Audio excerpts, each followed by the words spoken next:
So Jack is a semi-professional footballer who has filled out this player profile wheel to try and see what are the key areas for development. And as you can see, we decided that dribbling, finishing and penalties were Jack's main downfall within his level of performance. So they were some key areas to look at when I was creating these session plans.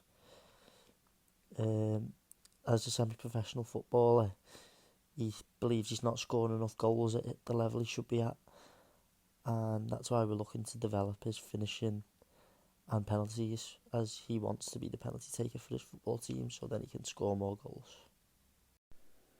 Considering Jack's only at the age of 20 going on to 21, at a semi-professional level it's a big responsibility to take penalties, and that's why we need to make sure that they're accurate, so then he's able to take on that responsibility and deal with the pressure.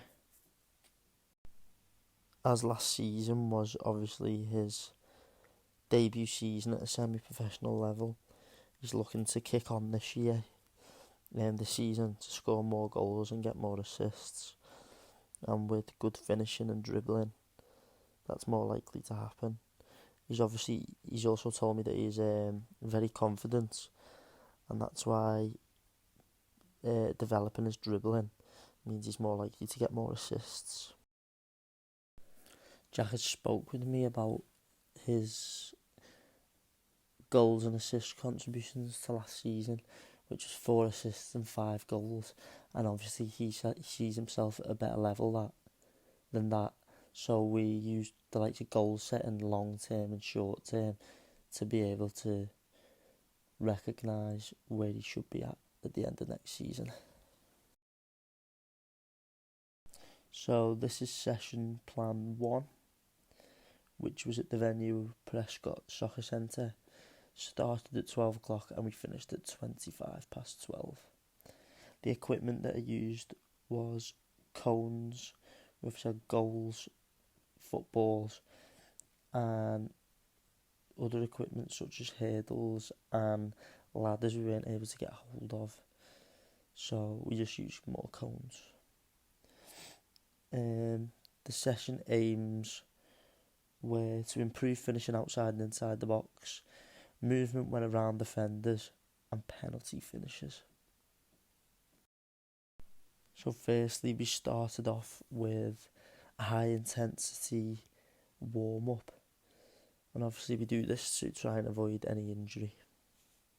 The equipment we used in this was cones, a ball and another player. We then followed on into our next 2 drills, which was a finishing drill, which was high tempo, which brought in awareness and positioning for the player, and then the final drill, which was just penalties, which would help deal with pressure and help develop his accuracy when taking a penalty, using cones in the bottom corners. Finally, we just went into a warm down to avoid injury for the player. I started with an example for Jack, so he could get a good outlook of how he was meant to do the warm up.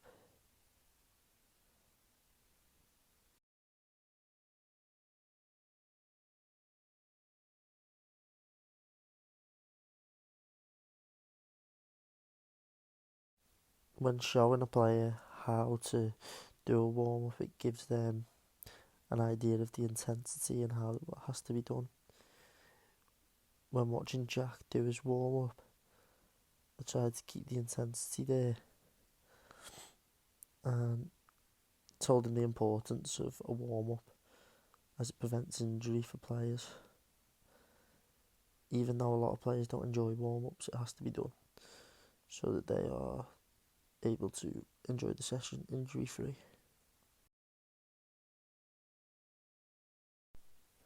I told Jack just to do a few rounds of this, 5 minutes worth, just so that he was comfortable and feeling ready to get into the drills.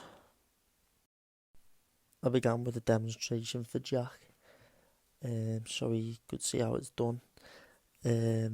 With the first cone, you shout left or right to be able to get to know which side to get round it, and then he'd play me in behind the defender, just like a real life game situation. And I feel like that's what this drill was mainly based upon: real life situations, especially for wingers, sort of getting the ball on the edge of the box and using either foot to finish.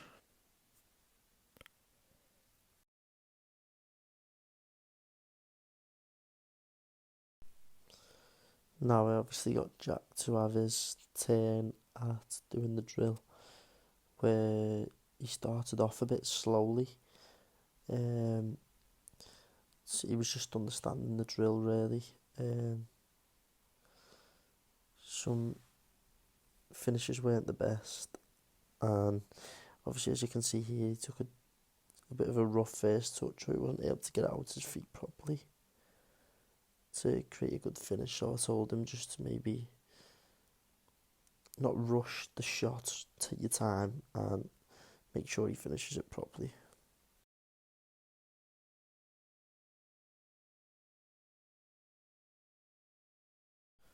Obviously Jack is a left-footed player, so I also tested his right-footed times to see how he got on with that. To keep it like a game-like situation, I tried to hurry up into straight back into the drill again.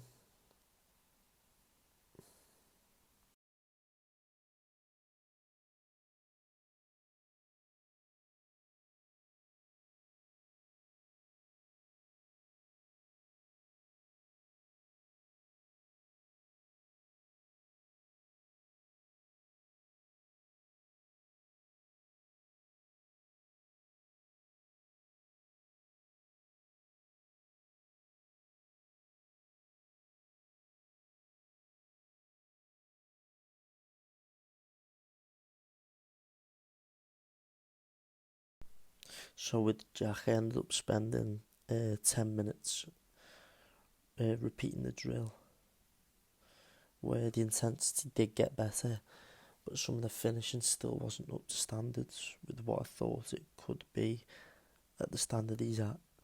So I told him a few tips on how to relax when finishing, um, and how to maybe aim for the corners.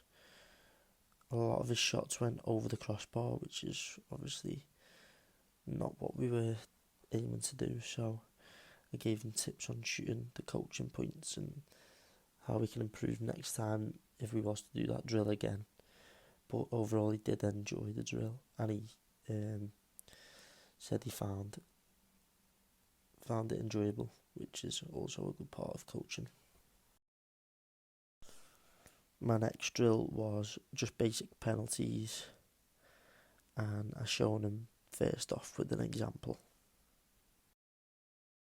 Obviously, when I first met with Jack, he told me that he wanted to be the penalty taker for his football team, that he did have a history in taking penalties, but he wasn't the main taker at his football team, and that's why we decided to take a look at penalties in our session.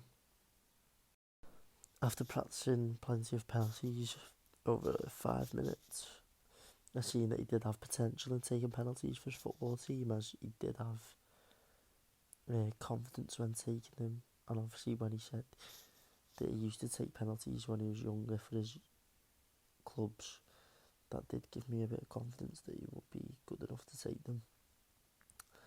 But with plenty of practice, he will be able to show his manager, hopefully, and have a good relationship to be able to take over as penalty taker, and that'll lead to more goals next season, which is what we want to realistically do.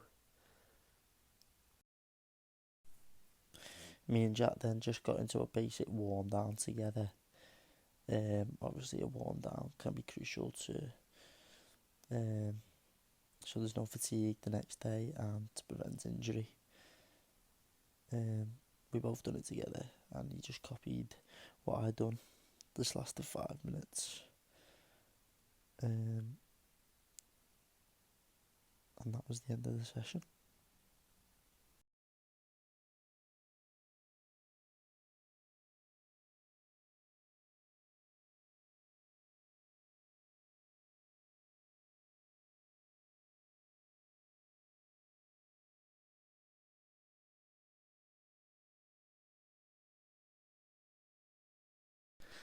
at the end of the session, I had a quick review with Jack to see what he thought of the drills and the timing of them and how they can be developed. And he told me he enjoyed my style of coaching, as although I was giving him feedback, I wasn't stopping him from getting on with the drill. It wasn't stop-start, it was constant high-intensity drills that were match-like and allowed him to bring out his skills with shooting and penalty taking. Although he did mention with drill 1 that I could maybe develop it a little bit more. Maybe rather than one-to-one coaching, we'd bring in other players and get them involved, so you'd actually have a bit of competition behind it, which is one thing that he told me he enjoyed, was a bit of competition in the drills. And maybe for the penalties we get a proper keeper in, so then he has to deal with a bit more pressure, as we only had a standby goalkeeper. And he also thanked me for the warm-up and the warm-down, so obviously he wasn't injured and was able to do the drill without worry.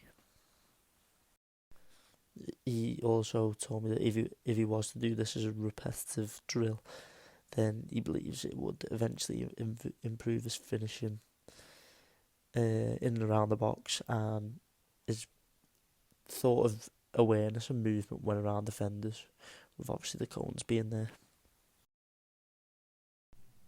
In my second session with Jack, it was also at Prescott Soccer Centre at the same time of 12 till 12:25, where we used the same equipment of cones, goals and footballs, because we still didn't have ladders or hurdles available to us.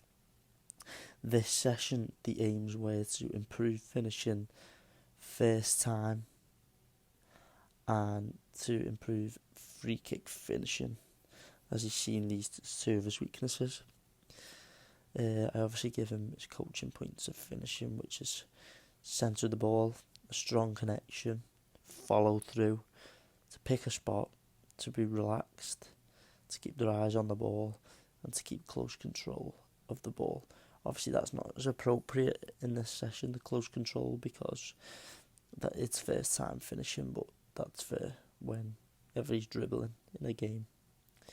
So we started off with the same warm-up as the last drill, as it's high intensity and it's just good at stopping injury or preventing injury.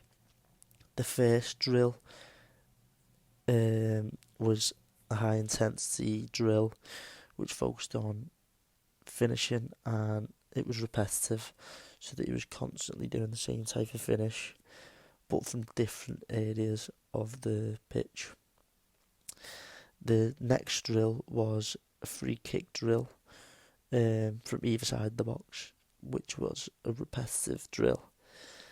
That's good to develop free kicks, and it was to focus on accuracy and finishing when taking a free kick. And then we also obviously got into the warm down, which is needed to obviously prevent injury and stop any lactic acid.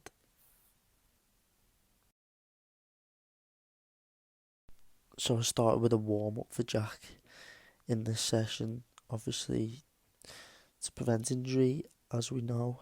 He's already done this warm up with me before, so he felt comfortable to be able to get on with it himself. I added a bit extra in as he was sort of getting bored of it, where after the pass we added extra passes in to keep the intensity there. In my coaching sessions, I feel like more ball work means there's more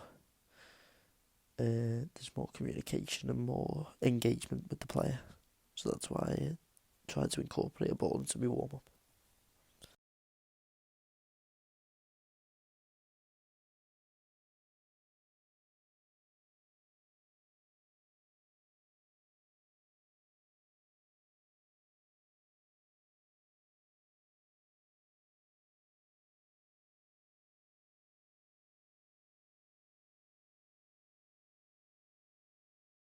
I started off giving Jack a demonstration for the shooting drill where I said he has to keep the ball close to him, get around the cone and finish. Obviously, we kept it at low intensity just for the example, as he still wasn't understanding of the drill. We used the cones as defenders, opening up and finishing in and around the area. Jack was always really understanding of drills, so I didn't have to show him more than once whenever I was given an example, which was always useful.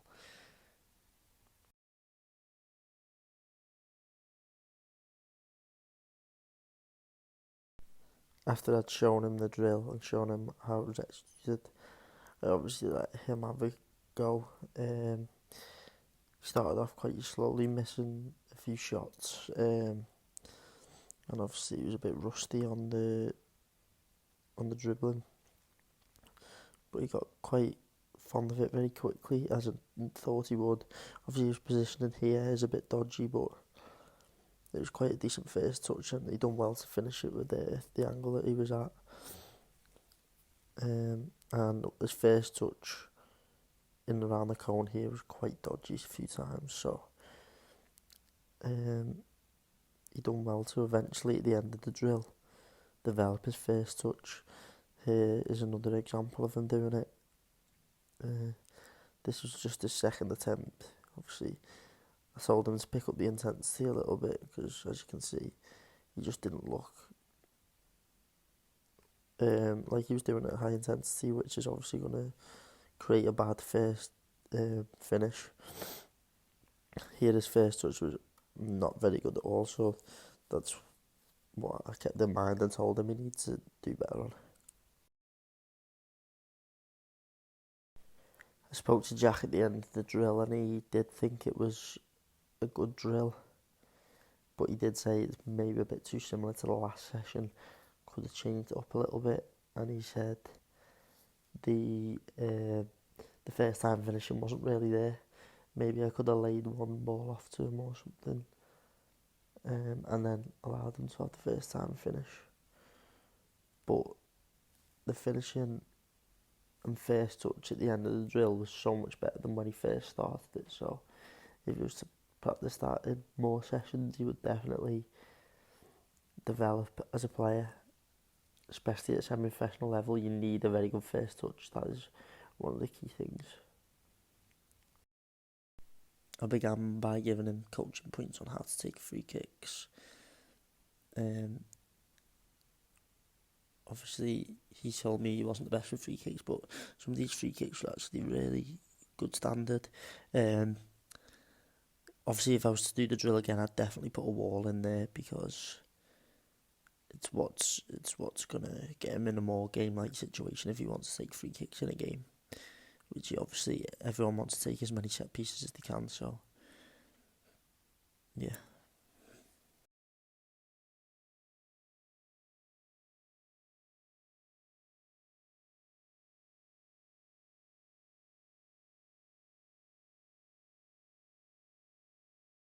So at the end of the free kick drill, Jack told me that he thinks he does need to develop on his free kicks, but maybe with a wall next time. Obviously, as a winger, his crossing probably needs to be good, but we're focusing on finishing really across these drills. So the free kicks on the edge of the box was his main priority in terms of scoring goals, because that's what he wants to do next season. But I think some of his free kicks were good, but repetitive practice is what's going to make free kicks better for him. We obviously then got into a cool down once again, as we want to prevent injury in lactic acid. Just the same as last session, just the basic skipping, heels to the bum, high knees, and just a gentle jog, just to ensure that he has a good cool down. And also, as we're doing it together, I do try to have a little chat about the session during it, because it's only a low intensity cool down, so we get to have a quick chat about the session.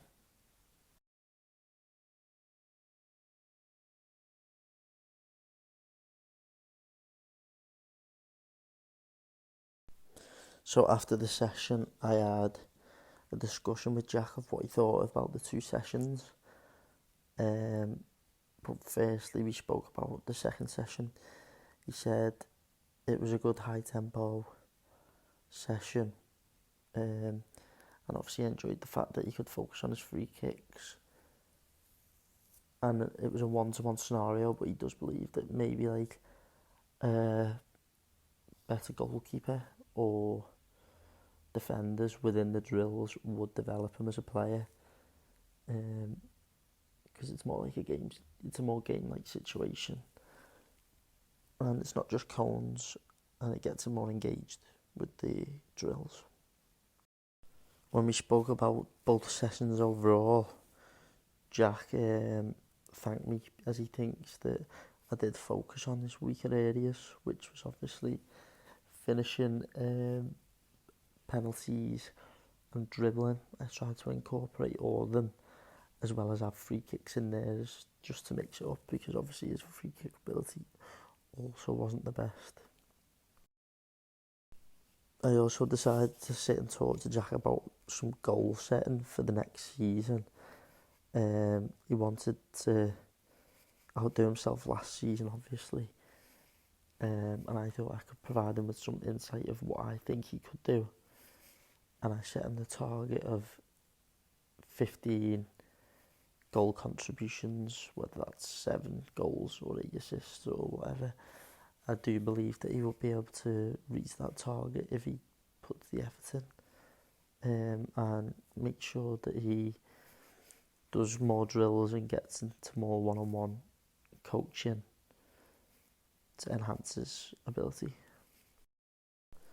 So that was my 2 sessions based on a semi-professional footballer at the age of 21 who is in good health and looking to set themselves goals and targets. I provided them with both my session plans so we could use that future reference, and I also provided him with the profile wheel that we both created, as we could take a look back after maybe some more sessions and see what he thought or where he is at now. So I thank Jack for participating and being involved.